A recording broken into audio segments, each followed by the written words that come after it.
Profit profit और loss के बारे में तो आपको पता ही है कि प्रॉफिट जो होता है जो फ़ायदा हुआ और लॉस जो नुकसान हुआ।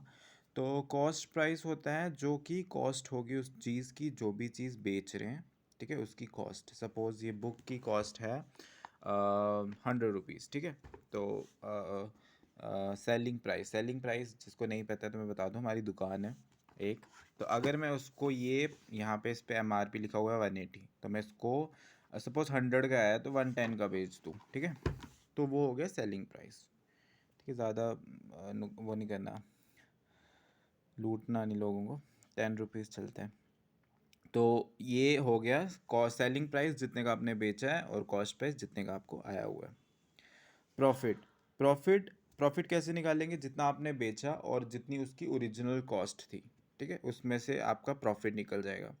और लॉस्ट हो गया जहाँ जितने का आपने उस कॉस्ट को ख़रीदा होगा और अगर आपने बेचा उसको कम दाम में। सपोज़ आपको पता है कि ये चीज़ ख़राब हो जाएगी और 1 महीने के अंदर या फिर नेक्स्ट डे ख़राब होने वाली है, 2 दिन बाद ख़राब होने वाली है, और किसी ने मांग लिया उसको, तो आपको पता है कि ये तो बहुत नुकसान हो जाएगा। सपोज़ तो अगर 5 रुपीज़ कम में बेचना पड़ रहा है तो वो हो गया लॉस में बेच दिया, लेकिन फिर भी थोड़ा बहुत तो बेनिफिट ही हुआ, क्योंकि अगर वो नहीं खरीदते तो फिर तो ज़्यादा नुकसान हो जाता ना। तो डिस्काउंट डिस्काउंट क्या होता है कि बिज़नेस में कभी कभी क्या होता है कि वो चाहते हैं कि उनकी सेल्स जो है वो इंक्रीज़ हो जाए। तो इसलिए वो क्या करते हैं कि कुछ जो भी उनके मार्क प्राइस होता है या प्रिंट जो प्राइस होता है उस पे वो क्या करते हैं, कुछ टैग पे डिस्काउंट दे देते हैं, 10%, 15%। तो ये सारी चीज़ें होती हैं। तो प्रॉफिट का क्या होगा? जितने का उन्होंने ख़रीदा होगा, सेलिंग मतलब उन्होंने जितने का ख़रीदा होगा और जितने का उसने बेचा है, तो SP माइनस CP, तो वो हो गया प्रॉफिट। और अगर प्रॉफिट परसेंटेज निकालना है तो प्रॉफिट ऊपर लगेगा। अगर आप लॉस निकाल रहे हैं या प्रॉफिट निकाल रहे हैं तो जो भी आप निकाल रहे हैं वो ऊपर आएगा, ठीक है। तो यहाँ पे प्रॉफिट ऊपर आएगा। उसके बाद प्रॉफिट में कॉस्ट, इस कॉस्ट प्राइस आता है इसमें इसमें सेलिंग प्राइस नहीं आता है, ठीक है। इन दोनों में अगर आप प्रॉफिट परसेंटेज निकाल रहे हो या लॉस परसेंटेज निकाल रहे हो, दोनों में कॉस्ट प्राइस ही आएगा, सेलिंग प्राइस नहीं आता है। तो यहाँ पे प्रॉफिट आएगा सबसे पहले, क्योंकि प्रॉफिट परसेंटेज निकाल रहे हैं, और नीचे आएगा कॉस्ट प्राइस, और उसको हम मल्टीप्लाई कर देंगे 100 के साथ। और यहाँ पे अब ये फॉर्मूले थोड़े ध्यान से देखना। यहाँ पे सेलिंग प्राइस है, अगर सेलिंग प्राइस आपने निकालना है तो आपका जो कॉस्ट प्राइस होगा वो ब्रैकेट के बाद में आएगा लास्ट में, ठीक है। तो यहाँ पे जब भी सेलिंग प्राइस आएगा, यहाँ पे दो चीज़ों में बच्चे कंफ्यूज हो सकते हैं। जो सेलिंग प्राइस है, जो SP है, उसमें ऊपर की तरफ फॉर्मूला आएगा, ठीक है, 100 प्लस गेन।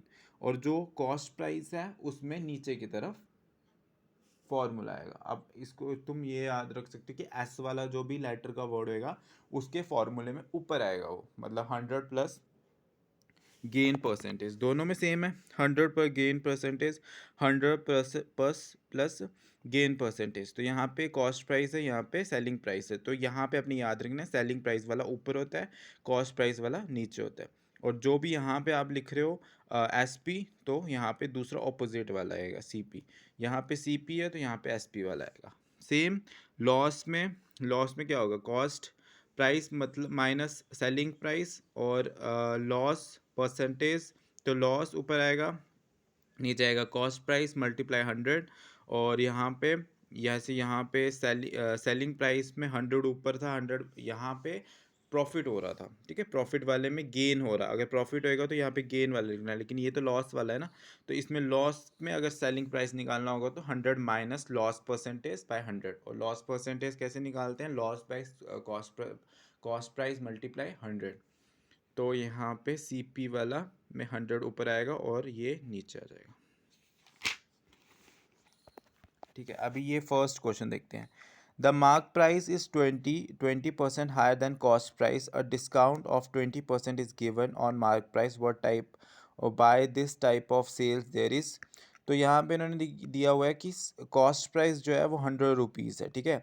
और उन्होंने जो मार्क प्राइस है इस 20% हायर देन कॉस्ट प्राइस, मतलब जितने का उन्होंने ख़रीदा उस पर जो उन्होंने प्रिंट किया, जो रेट डाला है उसमें, वो 20% ज़्यादा है।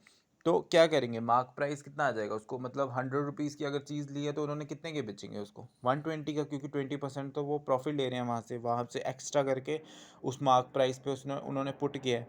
तो यहाँ पे हमें अगर वहाँ पे उसके बाद उन्होंने क्या किया है कि मार्क प्राइस 20% डाला है और डिस्काउंट भी डाल दिया 20%, तो यहाँ पे क्या आएगा, सेलिंग प्राइस को 100 minus discount multiply mark price, तो मार्क प्राइस कितना था 120, तो वो डालेंगे।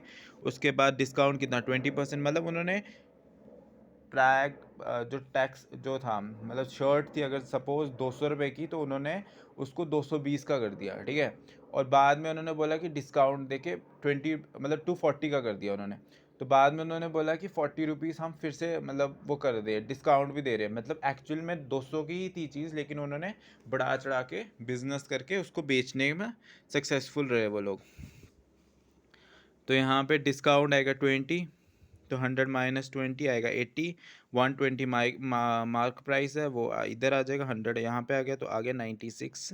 और उसमें से कॉस्ट प्राइस कितनी है, सेलिंग प्राइस है 96, कॉस्ट प्राइस 100 होगी, तो लॉस कितना हुआ 4%। तो फिर इसका परसेंटेज निकालना है, तो वो 4% ही आएगा।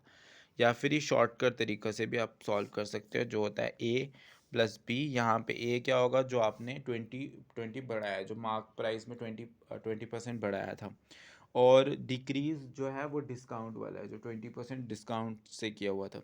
तो ये फिर फॉर्मूले में पुट करनी है वैल्यू, फिर उसके बाद आपको 4% निकल जाएगा, तो आपका क्वेश्चन सॉल्व हो जाएगा।